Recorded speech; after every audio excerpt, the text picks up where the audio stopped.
Tonight it's a newly built skate park in Harrisburg, but it's also looking to give Harrisburg teens that outlet to end gun violence. The city says, though, it needs to come down.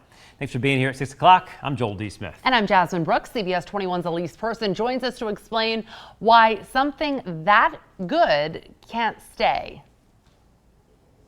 Well, the skate park behind me here, it was built on what was believed to be private land with the hope of getting kids off the streets and the guns out of their hands. But the city of Harrisburg says this skate park here, it needs to come down.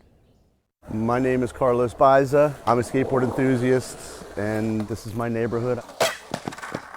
I've been doing this in Harrisburg my whole career. Every time there's a new administration, we go in, we try to meet them.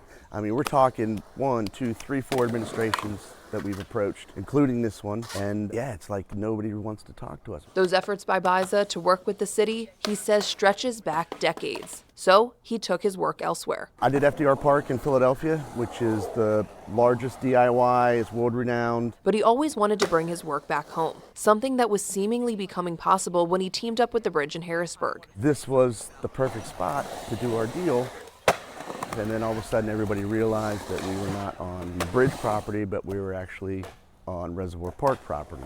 It's just what we assumed, and unfortunately we assumed wrong, but we would like to do whatever it takes to make it straight with the city. It's totally stable, it's totally up to industry standards. And with everything that's going on in this town, this just seems like such a good thing for Harrisburg. Marvin Shade grew up in Allison Hill and knows exactly what that positive outlet can bring. To be honest, I was getting a lot of trouble growing up, and I just see some dudes riding some skateboards. One day I found out where to get a skateboard.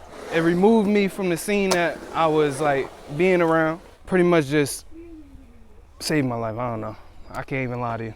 But a spokesperson for the city of Harrisburg tells CBS 21 News, even though the skate park has good intentions, it needs to be taken down immediately. Anything that is built on city property, in this case partially on Reservoir Park, has to be done in a way that follows the rules for the city in terms of its procurement and the whole building processes. We're willing to do whatever it takes to keep this here, whether it's assuming liability, whether it's bringing in people from the industry that'll say like, hey, this thing is great. We're willing to meet and do whatever it takes to save this.